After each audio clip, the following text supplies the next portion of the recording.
And we're recording. Hello, people. Thank you so much for tuning into this amazing interview. I have Sherman Flucas II. He is a speaker, mentor, and coach who is dedicated to building the next generation of youth. Is there anything you'd like me to add to that title?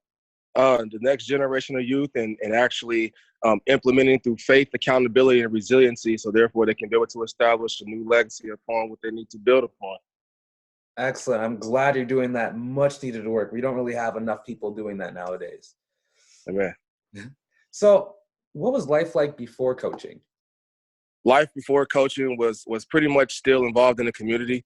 I was actually co-founder of a youth organization where I partnered up, and we pretty much had between 600 to 700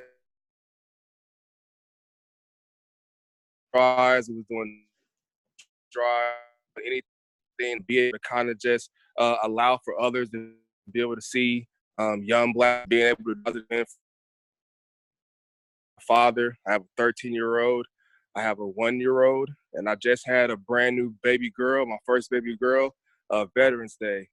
So all those tasks and responsibilities was pre-coaching, but along was kind of fused in at the same time. So those were primary. So then coaching kind of came secondary, you know.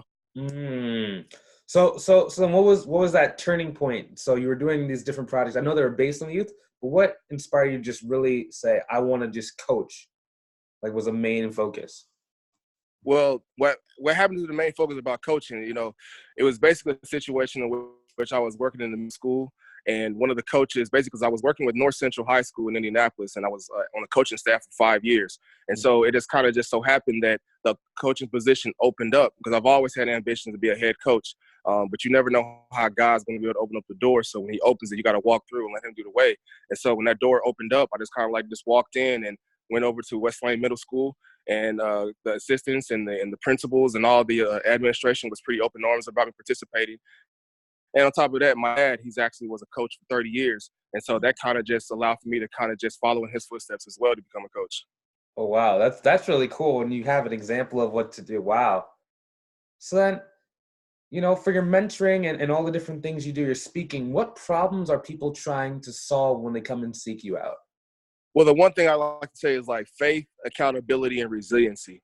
I wanted people to kind of look within themselves to understand that all the tools, all the resources, all the things in which you need to do to be, if you will, successful in your life, God has already implemented inside of you. You just have to be able just to kind of dig a little deeper and kind of peel back those layers. So therefore, you can now be able to see yourselves as the individual who you was created to be. And so as part of my ministry, I've always tried to be able just to let people know, like, hey, you have everything that you need. You don't need to worry about what was not there, but you can actually be able to worry about what is there. And so then that kind of like just drove me just to kind of just put that into and let that manifest to other realms as well. Because my wife, she works in administration as well with the city school district. And so she kind of allowed me to kind of just pour it into me to start business and to keep things going. And so it kind of like just drove from that point forward, the snowball.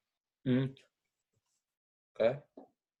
So let me ask you this, do you have any quick tips or tricks that you can help people who are watching this to be able to kind of start looking into themselves, even if it's not like a major one, just any kind of thing that can help them?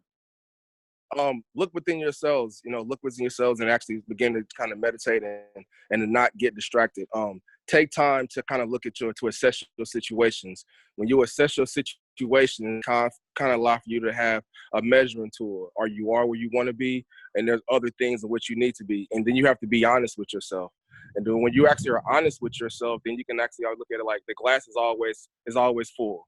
I like to think of it as the water is you, and then God is that empty space. So if you take God and you take you, there's always going to be 100%. So just be honest about the situation and about who you are and where you want to go. So following along that vein, do you utilize visualization, or how important is visualization for you? Visualization is basically one of those components in which you can actually be able to say, okay, I have vision about the future. I have vision about my goals. I have vision about what it is that I want to do and how I want to do. I've always been a visualizer. I've always been one that always see things for the bigger picture. I've always believed that seeds are only just a part of it, but you have to be able to nourish that seed. And if you keep feeding that seed and it's going to get root, that root would then become a tree to give life. Okay. So let me ask you this. So then while we have our vision, right, and then once we're trying to execute out that vision, how is it easy for you or harder for you to stay clear and like have more clarity while you're during it, or does it kind of get a little muddy and foggy while you're going through it? It gets muddy and foggy because if you want to make God laugh, tell him your plans. Yeah. I've always said that. Absolutely. Exactly. So then, can you tell us a little bit more about, your correction center mentoring? That was pretty cool when I saw on your site. So on the juvenile corrections mentoring, it was basically when I went over to, I was actually in the United States military. I was in the Army for 4 years. And Okay. so when I was over in Afghanistan, it pretty much allowed me to position to be able to go over to other countries and see how things was done. And so then when I got back into the country, I said that I wanted to get involved in just a community. And so the community center, or excuse me, the juvenile center was one of those type of tools to use to be able to say, okay, let me start with the seeds. Let me start with the youth, because the youth and the generation that we have right now needs to have it. And so once I got back and I seen that it was a need, it was a void, I just went ahead and I just went for it, just use it as another resource. Okay. That's cool. What's the most rewarding? Actually, first, thank you for your service. No problem. And the second one was, so what's like, yeah, what's the most rewarding part about that? The most rewarding part about the actual the juvenile mentoring? Correct. So the most, my wife is gonna hold my camera. So the most rewarding component about me actually doing the mentoring itself. Can you see me still? I can see it, yes. Okay, sorry about that, but you got to multitask. So the most rewarding part about it was the ability to be able to just say that I'm giving back. It was never one of those type of situations in which I felt like it was always about me. When you're going through your journey, when you're going through life, it can't always be about you. It has to be about something bigger than you. So outside of, what is like what's like the biggest thing that all of this coaching the youth and all the juvenile center, mentoring has taught you? What's the biggest thing you've taken away? Faith. I mean, I know I sound like a broken record, but the biggest thing is the fulfillment of giving to other people and to be able to trust the process and to be able just to kind of leave a legacy of something that's bigger than you. I've always felt as though that, One sec. I think the video froze real quick.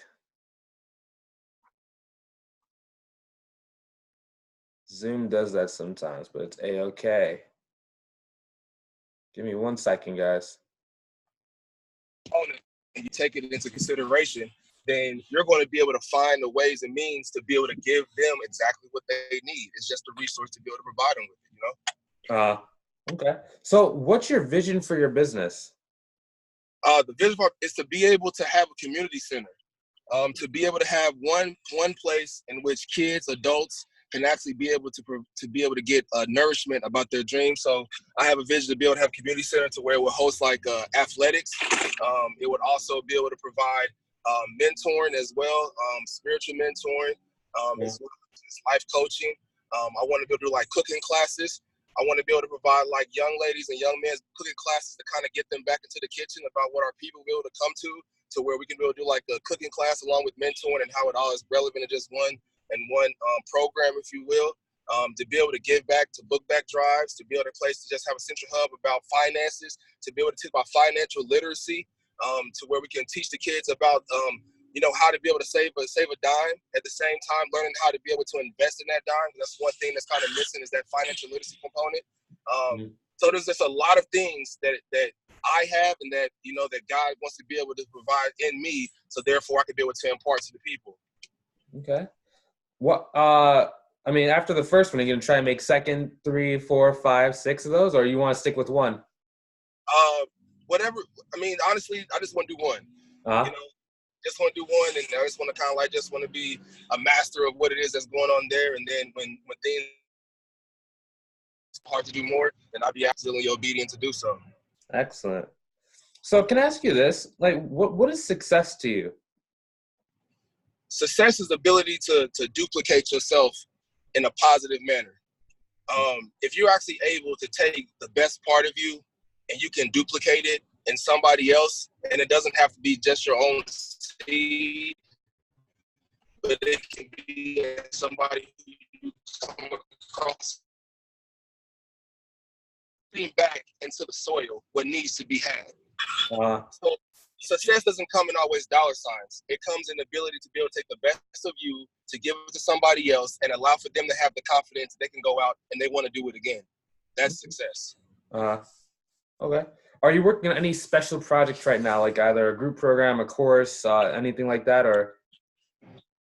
Yeah, so I just met with one of the board members of the actual school district here locally, and we sat down and we started brainstorming about actually implementing a more life coaching, mentoring, if you will, spiritual guiding development into the school district underneath the umbrella of chaplaincy.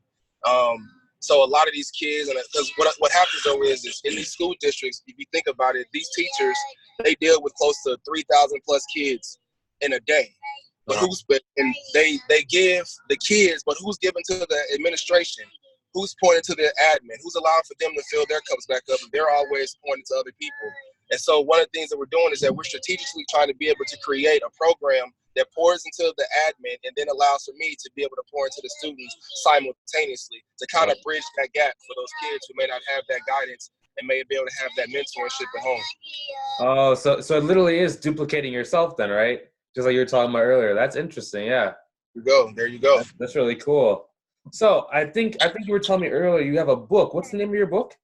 My book is called Transformed. Transformed. What is it about? Transformed by God. Okay. Being transformed by God. Nice. That's cool. Where can people find that book? Is it on Amazon? Where do we find that to get it? You can be able to find the book on Amazon. You can also be able to go to my website at mylegacymindset.com. And you also may go to bmeninc.com. Okay. Is that also where people can find you? Or how can people find out more about you? You may go to my Facebook page and you may type in Sherman Flucas. And once you actually go to Sherman Flucas, you can have a direct link to my Facebook page. And my Facebook page is called Legacy Mindset on Facebook. And you can also be able to find me on Instagram under My Legacy Mindset as well. Mm. And you may, like I said, you also may go to my webpage as well, which is once again legacymindset.com, mylegacymindset.com. Okay. Hey, thanks for taking the time out of your day to do this interview. I really appreciate you. Oh man, I appreciate you being a platform and you doing good work out in the community, brother. I so appreciate the time and the opportunity to share my story. Excellent. Thanks so much. I mean, I really do appreciate you. It's always great to talk to you and to be able to help you out any way I can. Yeah.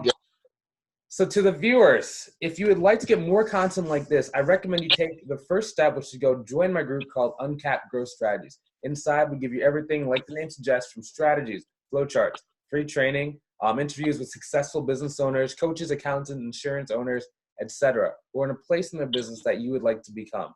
If that's something that interests you, I recommend you go check out the link that's going to be in the description below. Thank you so much for watching this video. Feel free to hit that share button so other people can hear this message as well. Have a great day. Take it easy. See you later, guys. I'm done recording. Happy holidays. I'll talk to you in a couple seconds. Yep.